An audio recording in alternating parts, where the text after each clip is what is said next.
মালদা জেলা তো বটেই, গোটা উত্তরবঙ্গের মধ্যে অন্যতম বিগ বাজেটের নজরকাড়া পুজো প্রতি বছর উপহার দিয়ে আসছেন মালদা শিবাজি সংঘের পুজো উদ্যোক্তারা। সেই ধারাবাহিকতা বজায় রাখছেন এবারও।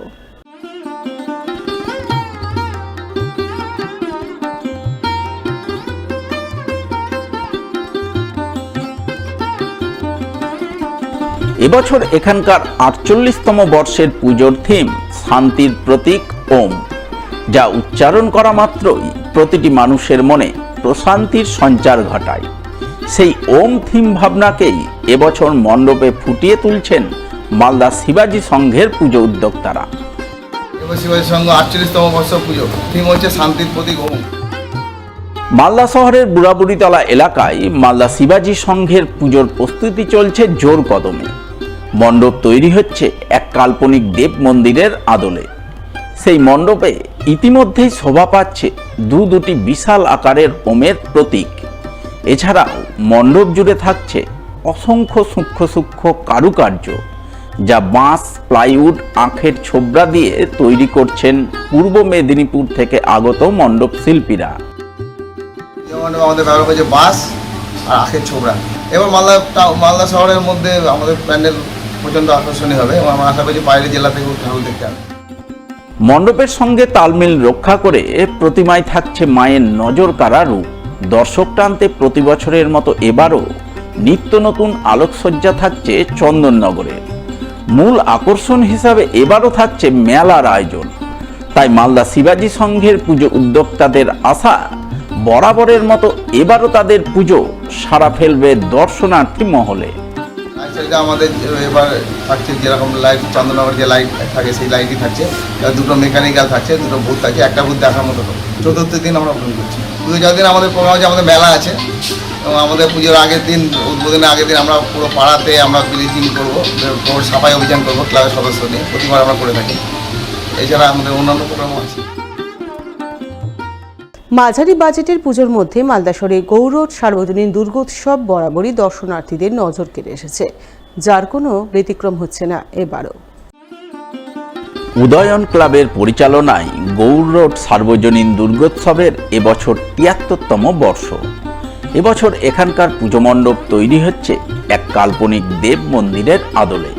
প্রতিমায় থাকছে আধুনিকতার ছোঁয়া, যা এক ঝলকেই নজর কাড়বে দর্শনার্থীদের।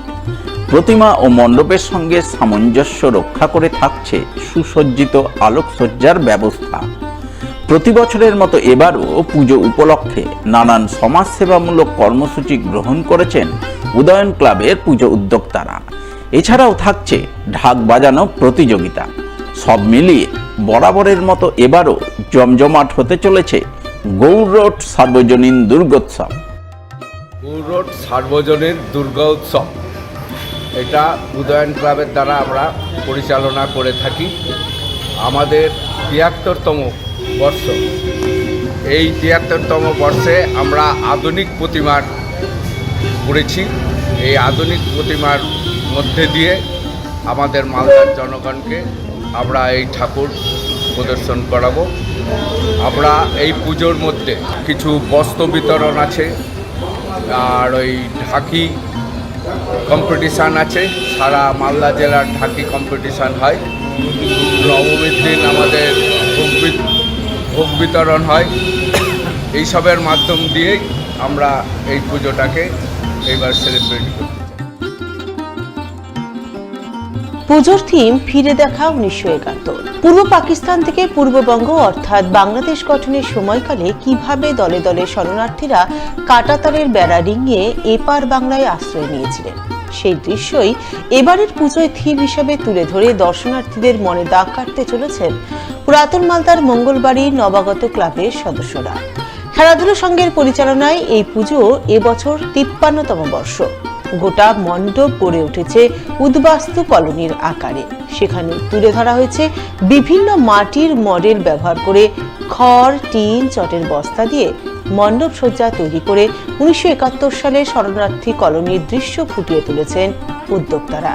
তাদের আশা, ফিরে দেখা ১৯৭১-এর এই থিম ভাবনার পুজো এই বছর নজর কাড়বে আপামর দর্শনার্থী। প্রত্যেক বছর আর কি মালদাবাসীকে একটা নতুন কিছু উপহার দিয়ে থাকি। এবছরও তার ব্যতিক্রম নয়।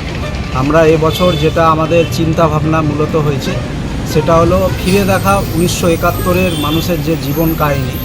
তখন আমাদের যে পূর্ব পাকিস্তান বাংলাদেশ থেকে যেমন মানুষ কাতারে কাতারে এপার বাংলায় যেমন আশ্রয় নিয়েছিল, সেটাই আমরা ক্লাবের মণ্ডপসজ্জার ভিতরে সেটা আমরা তুলে ধরেছি। বাজেট আমাদের 6,53,হাজার টাকা ধার্য করা হয়েছে।